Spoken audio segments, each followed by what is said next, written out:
Hey guys, and welcome to PhotoshopHowTo.net. In today's lesson, I will be going over animated GIFs in Photoshop. As you can see here, I have a document open with a few different layers. One's yellow, one's green, blue, and magenta, and just my regular picture here.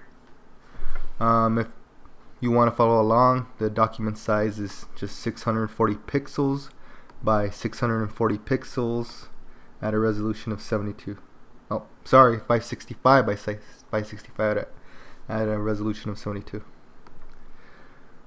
Alright, first thing you want to do is make sure you have your timeline open. So I don't have mine open, so if you don't have yours open either, go to Windows and look for timeline, which is right here. One thing to note first about animated GIFs in Photoshop is that there are mainly two things that you can animate: layers and position. Unfortunately, you cannot animate a transform in Photoshop. So Photoshop really isn't like the best animation tool. However, it is a great learning tool for animation. If you're learning about keyframes and in-betweening, for instance, and you have a Wacom tablet, you can draw your keyframes first and animate them, see how they look like, and then draw your in-betweens in between your keyframes on separate layers, kind of like you would do on a light table.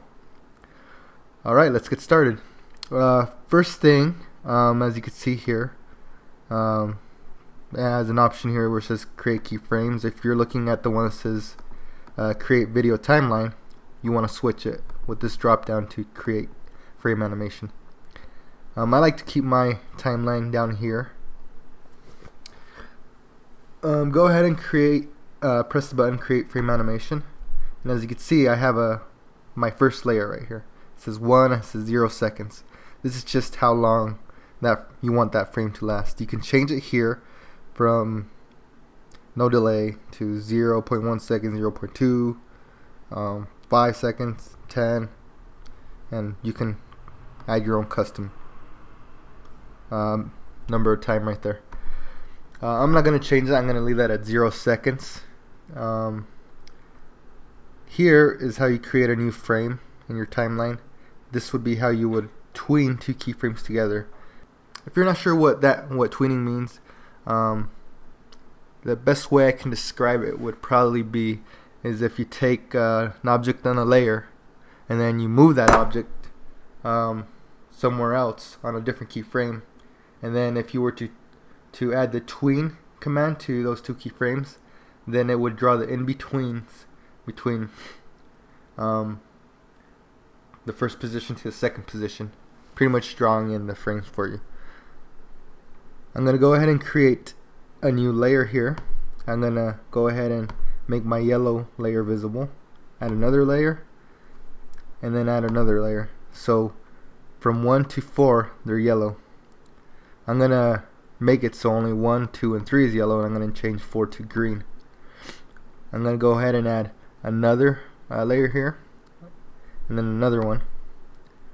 On number 6 I'm going to have it be blue, and I'm going to add 2 more, and number 8 is going to be magenta. If I were to press play here, it would cycle through like all my actions. It would only go through once though, and I wanted to preview it as if it were going to be a GIF looping forever. So where it says once here, I'm going to go to the drop down, click on forever, press play, and as you can see, it animated those different layers.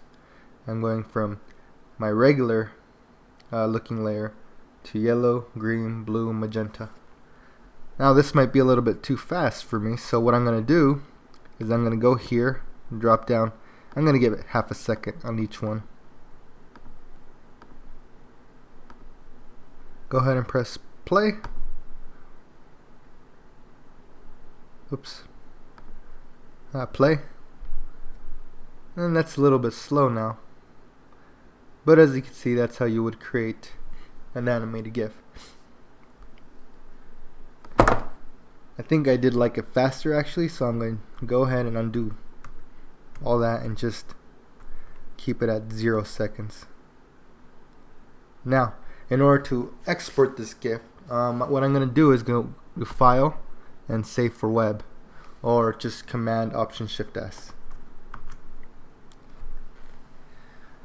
This is a Save for Web dialog. You can change a bunch of different options here, change how many colors are showing, you can reduce the size, which is very useful. I'm not going to go over that right now, but what I am going to do is I'm going to bring down the size of my image by half.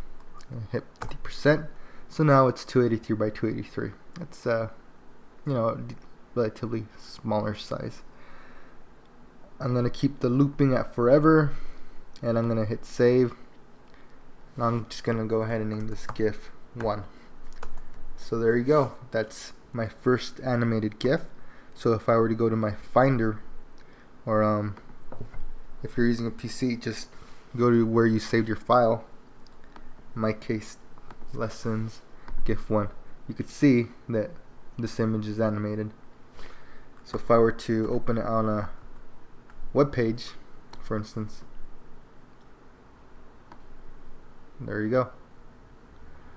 Alright, now I said that you can animate layers and also positions, so I'm going to show you how to animate a position real quick. I'm going to go ahead and close this page. It's getting kind of annoying. And I'm going to go to my other document here. As you can see, I have 2 layers. I named my first layer keyframe 1, my other layer keyframe 2. I'm going to go ahead and hide keyframe 1, and actually I'm going to delete it. I don't actually need it.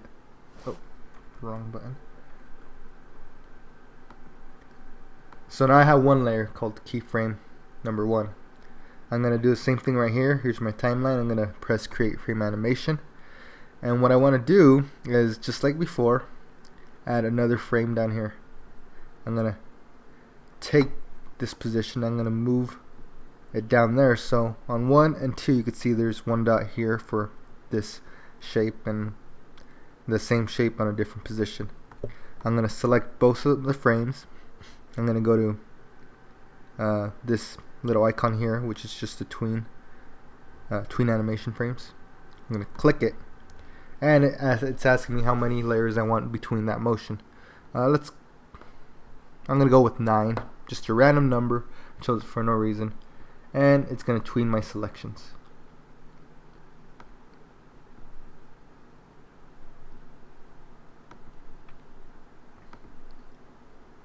There you have it.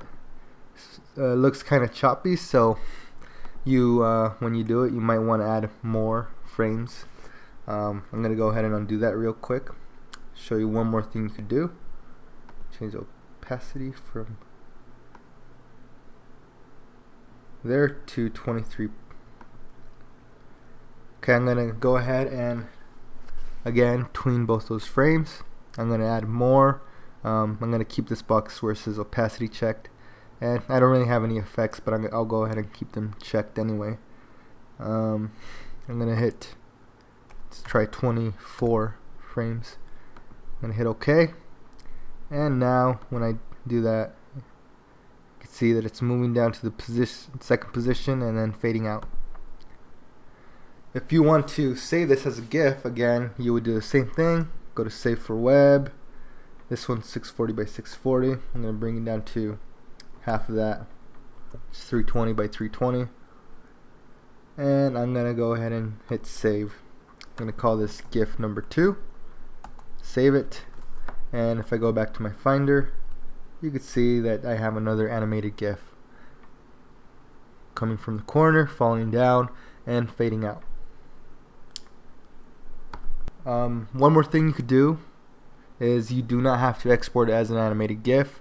In Photoshop, you can export movies. So if you were studying animation, for instance, and using Photoshop to draw your keyframes and your in-betweens rather than a light table, you will be able to export this as a MOV file, and you would be able to set how many frames per second your animation is. It defaults to 30 frames per second, but there is the option to set it to 24 when you export it. Thank you for watching my video. Be sure to follow me on Twitter or find me on Facebook. Have a great day. Bye.